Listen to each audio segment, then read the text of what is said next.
I'm excited to show you how to make a Thanksgiving Day centerpiece and a few extra arrangements to place around your home or give to friends. So let's get started. The first thing I did was create a tape grid, alright? So I have videos on how to do this, but I used my tape from the toolkit and made a sort of huge tic-tac-toe board of tape so that when I put things in, they'll stay. Now, for my vase in quotations, I'm using a salad bowl, actually. So any sort of container would work, whether it's an actual vase or a soup tureen or something sort of wide and open is, to me, the right size and shape for a large Thanksgiving table. I also took one of the salad bowls that came, the mini salad bowls that came with my large bowl, and put a tape grid on that in case I had extra flowers that I could make a little something for the coffee table. And I have a few other vases here as well because, like I said, I would like to be able to decorate the whole house and give some away. So now that I have my tape grid on there, the first thing I'm going to do is put in greens or fill out the base. Now, I went shopping, alright, it was at the grocery store, and I found a beautiful bouquet of orange flowers, which I thought would be awesome. And I grabbed a couple other types of flowers, a bunch of hypericum berries, and a bunch of solidago, but I still knew I would not have enough greens to make my arrangement. So what I did is I got parsley and a little bit of chard, okay? So this is part of our idea of thinking outside the floral department and going into the land of produce and using what you have there to create your arrangements. So I'm going to take the rubber band off my parsley and just start placing it in. Because I have the tape grid, it's going to stay where I put it, which is very nice.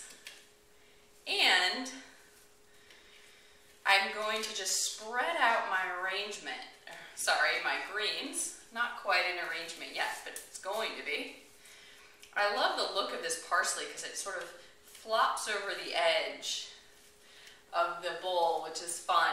And one thing that's really neat at the table is you can actually, I washed this first, so you can go in and just pick some off and put it on your Thanksgiving plate. It's a fun little interactive way to use your arrangement. Okay, so I've got tons and tons of parsley. That's probably enough. Then I want to get in a little bit of this chard.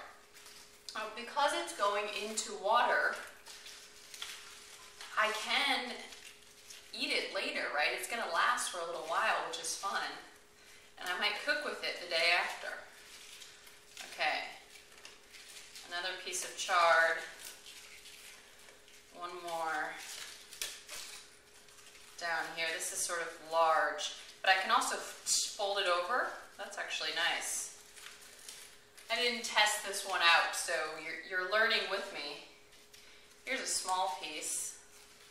And I'm making this arrangement round so that it can go in the center of my table and people can enjoy it from all angles.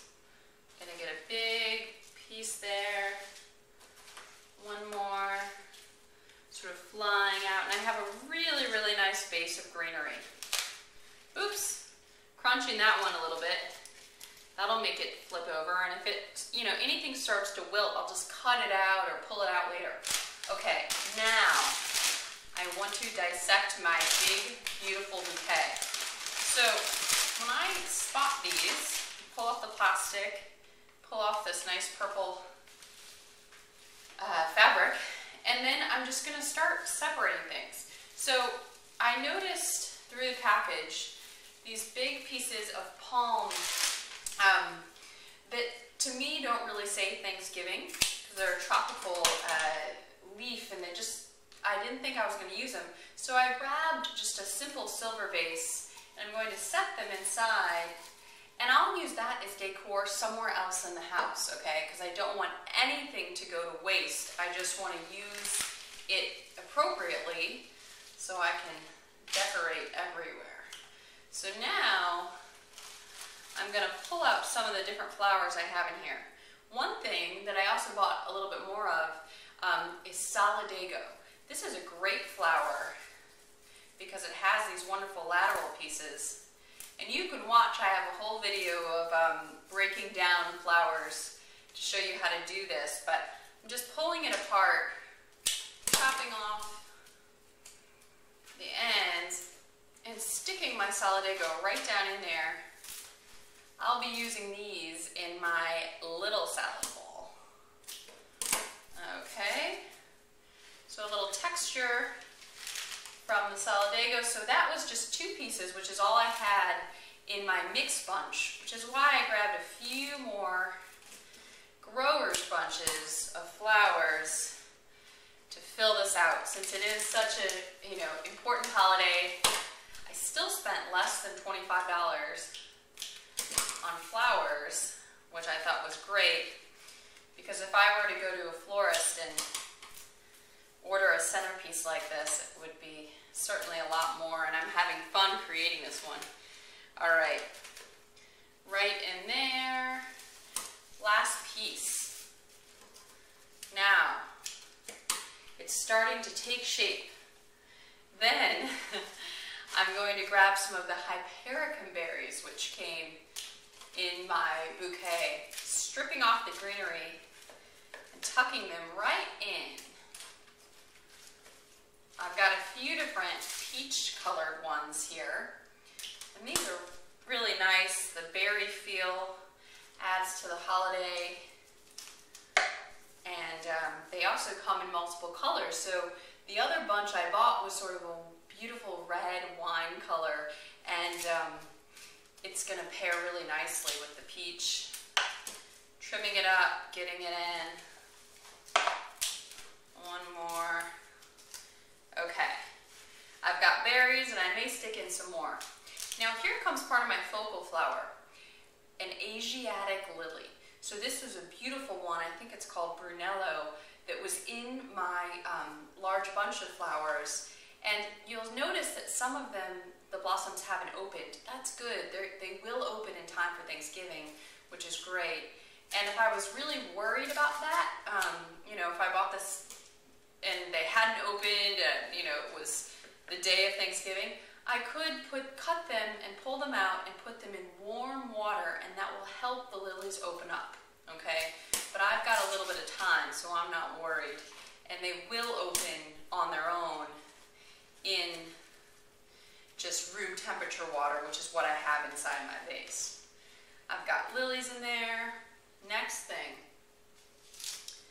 mums. Now, beautiful orange mums. Look at this. On just one stem, I have, at least 10 blossoms.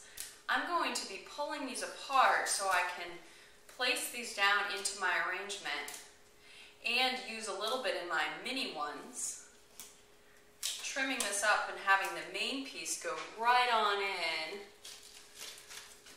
like this. Oops. There goes a piece of parsley jumping out. Stick it right back in there.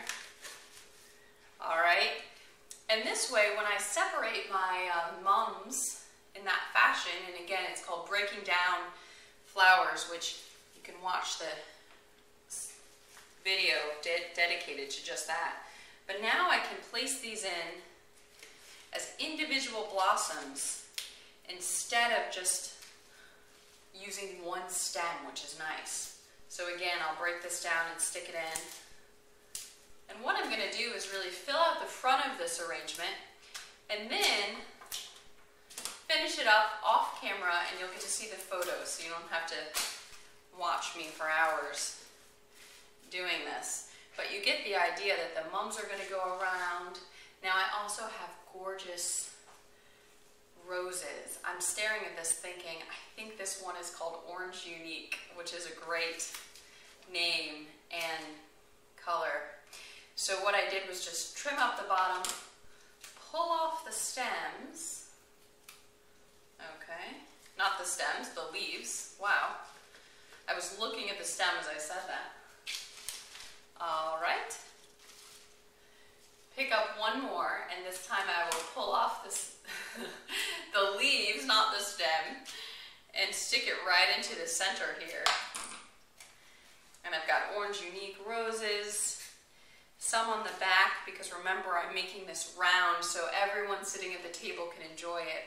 But now let me get to my next step that I really want you to see. This is putting in fruits and vegetables to add texture and color to your arrangement. I think this works really well for Thanksgiving because it has a cornucopia type of look, and it's all about the harvest and you know, the fruits and vegetables and what we can make with them. So first up, radishes. What I did was to take the individual fruits and vegetables and spear them with my picks from the kit, okay? And then I'm going to stick them right into my arrangement. Pretty cool. It's adding a little bit of red. I really like it. And speaking of red, I have also some jalapeno peppers that can be speared and go right into the arrangement, hanging out the side. And don't think that we're only limited to vegetables. We have a traditional fruit. Some, you know, there may be debate over tomato being fruit or vegetable, but I'm going to go with fruit. I have a little mini one here in orange, and I'm going to place that in. And then, something that everyone can agree is a fruit, a clementine. You saw me spear that? It's going to go right into my arrangement. And I have lemons, and I've got more peppers. So many beautiful things, including Ladysmith apples, which are tiny and darling, and I'm going to put those in the whole arrangement. So, the main idea here is to, again, think outside the floral department and go hunting in the produce section to use beautiful colors and textures that you can add into your arrangement and then pull out later and cook with them, so you get double duty, which is always nice. And to be able to create a huge, big, overflowing arrangement for very little money, which is something we all should enjoy. I'll keep on creating my arrangements and show them to you in photos. But thank you so much for watching, and have a wonderful Thanksgiving.